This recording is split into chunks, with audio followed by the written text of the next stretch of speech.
All right, let's break down this incredibly high-stakes standoff between the United States and Iran. We're talking about a crisis that not long ago had the entire world holding its breath right on the edge of its seat. So let's just cut to the chase, right? The big question that was on everyone's mind, the one dominating all the headlines, has a real, full-blown American attack on Iran actually been averted, or are we just in a holding pattern? Okay, to really get a feel for just how close we came to the brink, you have to look at the signs. And believe me, there were some very, very tangible signs that a military conflict was right around the corner. You know, the tension was really ratcheted up by reports coming out of US and UK media. And the language they were using, it was specific and frankly pretty alarming.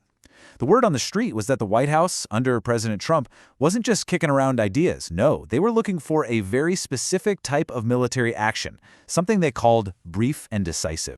And look, this wasn't just talk. This was real. The Pentagon made a huge move, sending a whole naval fleet straight to the Middle East. We're talking serious hardware here. Cruise missiles, warships, fighter jets, the works. They even had an ETA, expected to arrive within a week, and they were already talking about potential targets, like the Iranian Revolutionary Guard Corps. I mean, that is a powerful, powerful signal. And the ripple effect just spread out across the globe. This wasn't happening in a vacuum, not at all. You saw other countries taking these immediate, pretty drastic steps. The British embassy in Tehran closed. India, Spain, Italy, Poland, all telling their citizens to get out of Iran. The UK started pulling forces from a base in Qatar. Even Israel's army chief was ordering defensive preparations. It was like the whole world was collectively bracing for impact. So, you've got all this military hardware moving around, right? But then you have President Trump's own words. And that's where things get really interesting and, well, complex. It was this classic mix of making threats on one hand while also offering potential off-ramps on the other. So the official line from the president himself was basically, "We're watching." He said, "First, we will see and assess Iran's actions." And what that does is it puts the ball squarely in Iran's court. It's basically saying, hey, our next move, it's all on you. It depends on what you do next. And this is really the crucial part. Even with all the military options on the table, President Trump was also publicly setting some clear conditions for backing off. He mentioned that, based on intelligence, large-scale executions of protesters in Iran had stopped. Then he warned he'd be very angry if they started up again, and, this is key, he made a point to say that regime change wasn't the goal here. This was him basically showing Iran the off-ramp, the way out of this. Let's just pause on this phrase for a second, decisive action. Because according to those media reports, this is exactly what President Trump was supposedly looking for. And what does that even mean? Well, a decisive action is something quick. It's conclusive. It's meant to settle things once and for all. Think of it as a sharp, powerful strike designed to end the problem on America's terms. You know, without getting bogged down in a long, drawn-out war. Okay, so you have all this immense pressure bearing down on Iran. So what did they do? How did they respond? Well, they went with this really fascinating dual strategy. It was like they had two completely different playbooks, one for the public and another for what was happening behind the scenes. Out in the open, for everyone to hear, the message from Tehran was all about strength. It was pure defiance. You had the Iranian foreign minister basically saying the situation is under control and warning America not to make a June-like mistake. The bottom line was, you can't break our resolve by bombing us. It was an incredibly strong public stance. And this is where you really see that two-track strategy in action. On one side, you have the public message, all defiance, warnings, and accusations.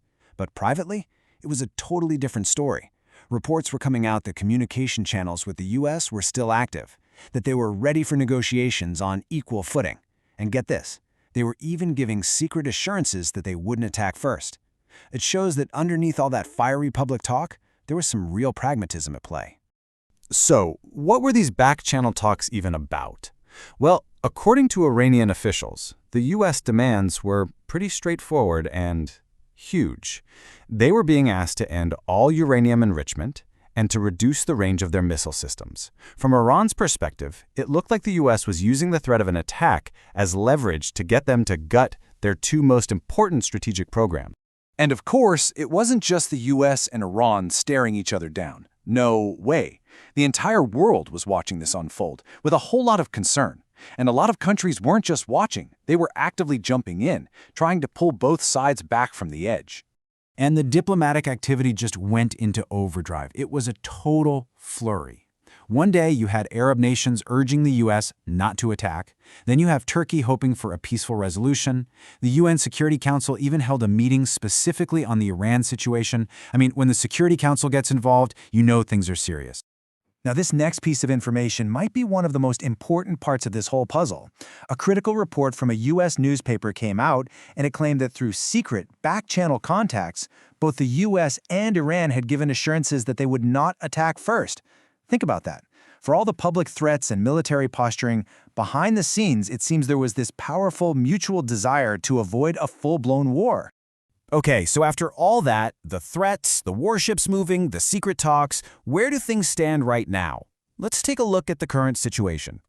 And this really just lays out the core tension of this whole crisis perfectly.